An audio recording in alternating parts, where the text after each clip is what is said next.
All right, welcome in this new episode of Behind the Studio. As a reminder of for the people who didn't see the first episode, it's a one-shot video, podcast video, where I record my thought, and yeah, there is no cut, no editing.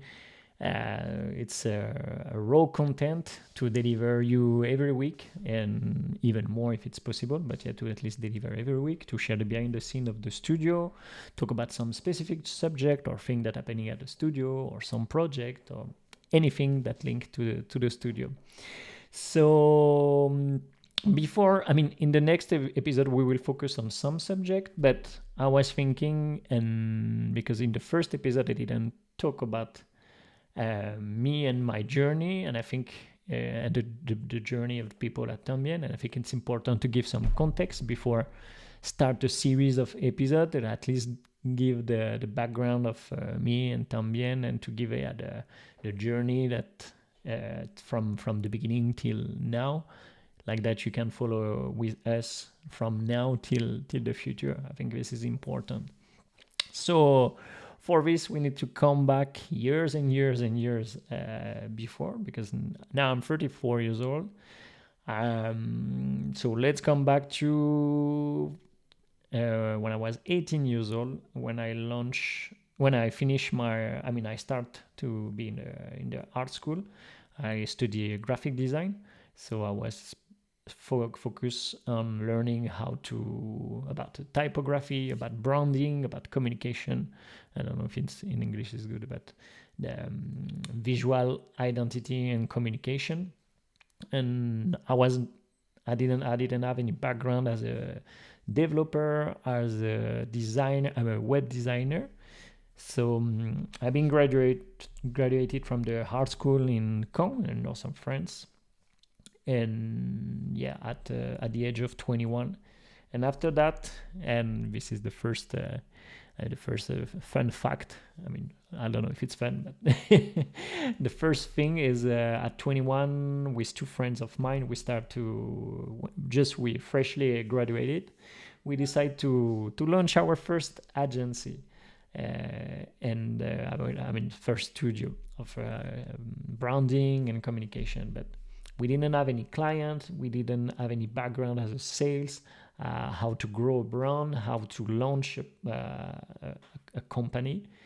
So during 1 year, almost 2 years, we fight and we try to have some clients. We catch some local clients, but this was really nothing for compare what you need as in terms of money to sustain a company. So after that, during 2-3 years, we fight to keep developing the studio, but it didn't work. So at this time, and I was young, inexperienced, without any experience. So I needed to take a decision, and I said, okay, guys, I can't continue because I need to just pay a rent. And at this time, I was not working as a freelance. We just start directly to launch the company. So I decided to move to Paris to find an internship. Was even not a job, was an internship, and it was a good experience. I was working for one production video company. So they were doing short film. They did also the first film and the first movie. They were also doing a lot of advertising, and there I was doing motion design. And I didn't have any background as a motion designer. I was learning by myself and learning After Effects by myself, but I didn't have any background. It's just my skill. What I proposed was good and was just an internship, so they gave me the chance, and it was a good moment to experiment and to improve my motion design skills, and to be surrounded by people who work in audiovisual, and in creating movies and short movies and advertising was really interesting. And I think I still have this background of motion designer that is super useful for me when I'm creating animation on a Webflow, because I spend a lot of time on After Effects. So this was a great experience, but a 3 months experience. So I mean, this episode is a little bit of introspection, like maybe it's a little narcissist also, but I don't know. You let me know.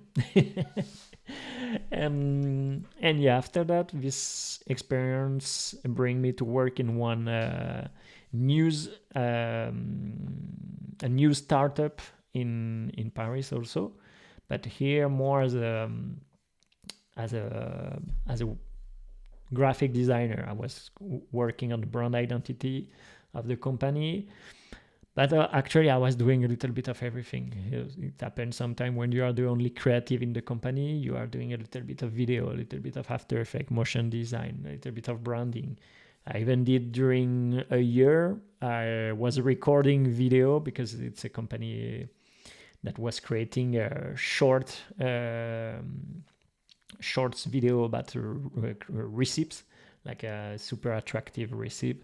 So I was even recording the video of this receipt and editing, publishing.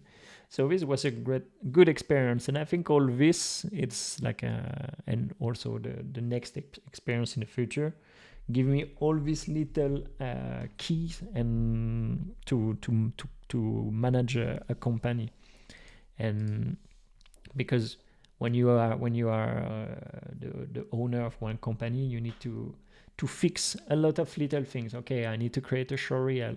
Okay, I need to create a little emotion. Okay, now I need to create some assets. Now I need to create the design. Or now I need to improve the identity of the studio.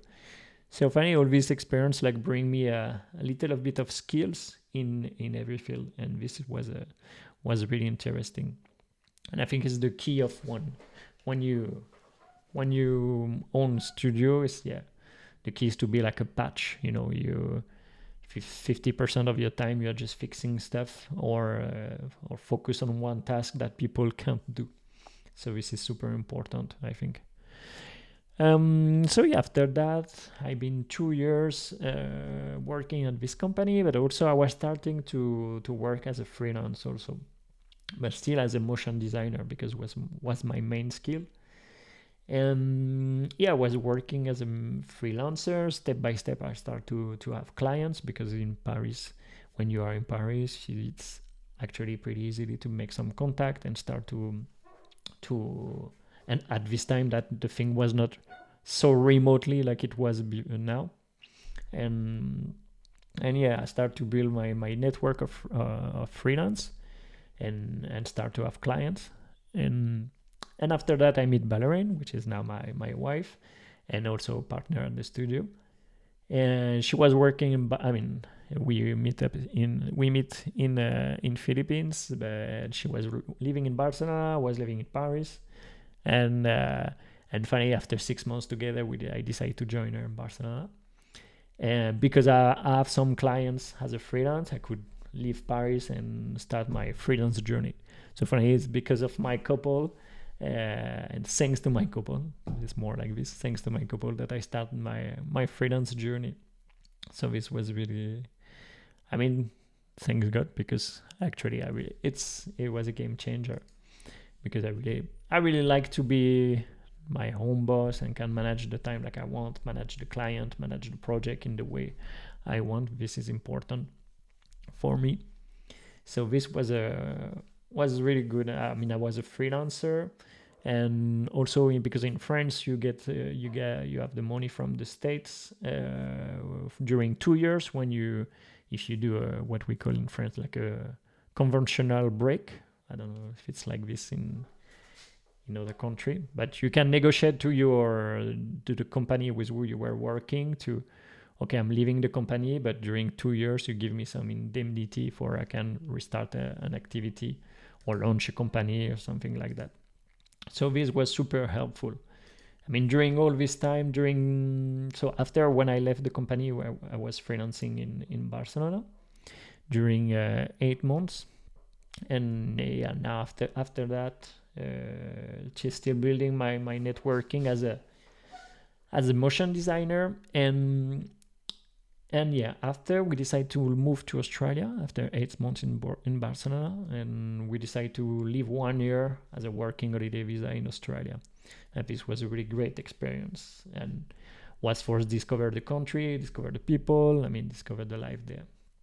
And finally, during this time, I was not working a lot. I was just surviving with few clients I have, and this was enough. And this during a year, and after a year, another year, we traveled around Asia, in Thailand, Malaysia, Indonesia, India, Vietnam, and same. I was working. I didn't have the conscious about how it's important to build your network and build your client portfolio on long term. I was like, okay, I have enough money to survive and discover the world.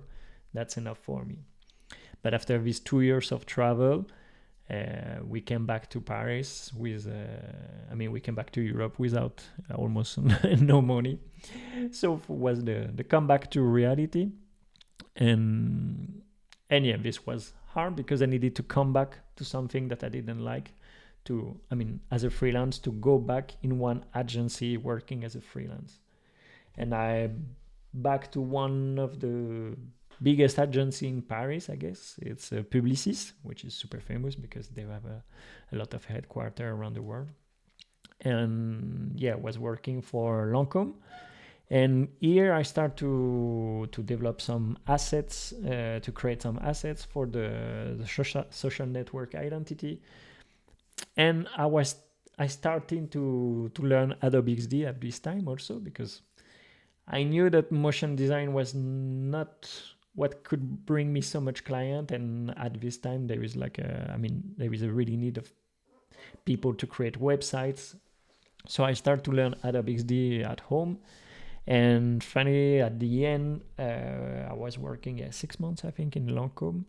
And in the last 2 months, they say me, okay, Alex, do you want to start to work on the design system of the new website? So I start also to work on the design system and learn what I didn't like in this field, because when you are working for a design system so big like this, for a so huge website like this, decision, and in one big agency like this, decision take a time, take 2 months, 3 months. There is a lot of politics. The choice, you are locked in terms of choice, and in terms of creativity, you can't. You have a guideline to follow. Of course, you always have guideline to follow, but there I was really locked. So meanwhile, I was working there, I started to have some client as a web designer, because it's a skills that I was developing since few months. And I started to have some clients in freelance. So when I could finally have the freedom to say no to Lancôme, because I have enough clients to survive, I quit Lancôme and I back to freelancing by myself at home. And there I was really happy. But still surviving, not extra money. We pay the rent, we pay the food, we pay the basics, and was enough. But also meanwhile, I was having some clients and surviving. I hear a lot about, it was a video of Ran Segal, because I watched his video since a while, and he was always talking about Webflow. And at the beginning it's like, Webflow, okay, he's talking about Webflow, but I didn't take I didn't care a lot about this. And one day I said, okay, I need to see what is Webflow, I discovered that was a website a visual builder that can, where you can build website without any code. And for me it was perfect, because I didn't know to code. I didn't want it to code, because it is a huge skills to learn, and I was still improving my skills as a web designer.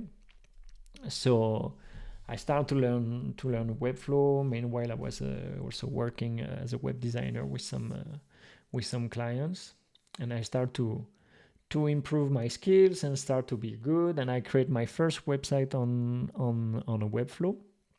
And was the first website was the website of Ballerine, my girlfriend, because at this time she was working in human resources as a freelance headhunter. And yeah, for try, I did my first website with her. And I mean, it was a game changer, because for once I could do something really creative from A to Z, from design to development, without the help of no one, without need to give my design to one developer that maybe gonna destroy, or didn't understand, or didn't have the skills to create the animation I wanted. So this was a really game changer for me. It opened me a new world. I say, okay, now I can take care of one project from the beginning till the end, and this was really important. So I start to get some clients like this, where I can handle the design and the development. I start to be really comfy on the Webflow, and yeah, at this time was starting to be the boom of Webflow. Everybody wanted a website on Webflow, so there is more and more demanding about that. And there is not there didn't was like a 5 years 6 years ago, 5 years ago. And yeah, there is no the demand wasn't important, not big as now, but there was not so many Webflow developer and designer like now. So it was easy to find job, to find clients. And also I start to create my YouTube channel, because I at this time I start to, I mean, we Ballerine was pregnant, so the first baby was coming, and I said, okay, I need to find a way for people know me and attract people, because I can't count always on my network, even if network is something super important. But I need to also diversify the source of income in terms of clients. So the YouTube channel can be a great visibility, and also to connect with other people. So I start to create a series of video where I build a website from A to Z in French. At this time the channel was in French, and yeah, it was really long, because it took me 1 month to create the website, maybe 15 days to build it, and 1 month to record and build, because I was recording meanwhile I was building. So this was pretty long, and to edit was a nightmare. But I have a series of hours about how to create a website from A to Z. I mean, from 5 years ago, so of course there is mistakes compared to now, and things change, but this was really interesting and gave me a lot of visibility at this time on the French community, because I was the only one creating video on YouTube almost. I think there is one guy in Belgium, but in France I was almost the first one. I mean, I was the first one, and at this time the only one.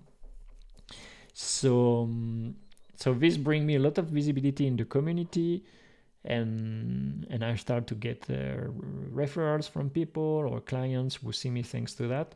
So this was really interesting, and bring me too much clients that at one time I arrived in one moment that I needed to recruit.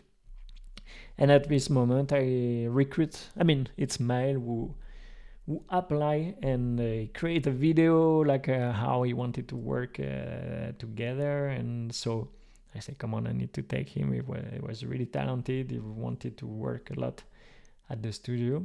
So I take him as an internship. And after that, the company start to keep growing, more clients and more famous clients like big brands. So Mael become from internship to permanent contract. And also I decide to, I mean, I not decide, but Ballerine was seeing us like she was, because I was really happy. I mean, I still really happy, but building on Webflow for me was like a game. It's like I'm playing with Lego and bricks and blocks, and it's not development. It's you play with blocks and And this is really entertaining. It's a pleasure to develop with Webflow. And she was seeing Mile and I working and building website and bring life to some project and helping company to really create something, I mean, interesting that she wanted to try, and she wanted to, okay, I'm bored in my human resources field. People are sharks, and there is nothing of creativity, just about money. So I want to try, and because me, I needed help, and at this time I didn't have enough money for recruit someone, was the perfect opportunity to, okay, join me at the company, and like that you can help us on some project. So she learned Webflow, I teach her all what I can. She'll teach, but she learned by herself. It was a long journey, like always. Not everything happened overnight, but was a game changer for her, because as someone coming from human resources, to get the capacity to build a website, to build an award-winning website, because Bahrain, one of the first websites she did, she win a site of the day on awards. I mean, this is amazing. And Maya, which come with a background of a developer background, you have the ability to build also amazing experience using custom code, even integrating 3GS in the in websites. Like for example, we did for Rose Island. Funny, the three has a different background: a developer, a designer, and someone from another field like human resources. We connect and could build everything we wanted on Webflow, and also because I designed the page, but we could do everything on Webflow. So this was a really game changer. And we also have another internship, Emmanuel, who did a great job. Was a really talented, and we teach him also the way we build at the studio with our call system, the style guide, and everything. But was too quick in terms of recruitment to take a fourth person. I think for 2023 we will stay at 3. Maybe 2024 we will recruit, but for the moment we stay like this. So here we are now. Also, the YouTube channel is in English. Since 2.5 years, where I decided to do the swap between French and English. Now the channel is in English, even if my English is not perfect. I'm not ashamed of that. It's for me, it's like a good way to improve my English skills. It's a good way to connect with people from all around the world. And I think with the event we created a few weeks ago now, inspired first Webflow event in Barcelona, where finally I can connect with people. There is one guy coming from India, another lot of people coming from United Kingdom. Some people, one guy was coming from Malta, another from Republic Czech. And on the YouTube channel, we receive a lot of comments from people all around the world, and just for that I'm so happy to did the change and to swap to French to English. Even if I have the French community is important even in the channel now, but I think as a Webflow user, when you want to break the limits and the walls you have, the language was also a wall to a whole world that can't understand me. And the fact to speak in English, everybody around the world can understand you, and it gives you, for me, of course, you can also build a French community or Italian community or Spanish community. But in my case, and also because at the studio we are working with international brand and more with international brand, for me was a must. And so this way, yeah, this was a must. So now we arrive after this whole speech about my journey, the También journey, and the journey of Bahrain and Mael also. We arrive now. We are 21 June 2023. The studio is going well. having a lot of clients.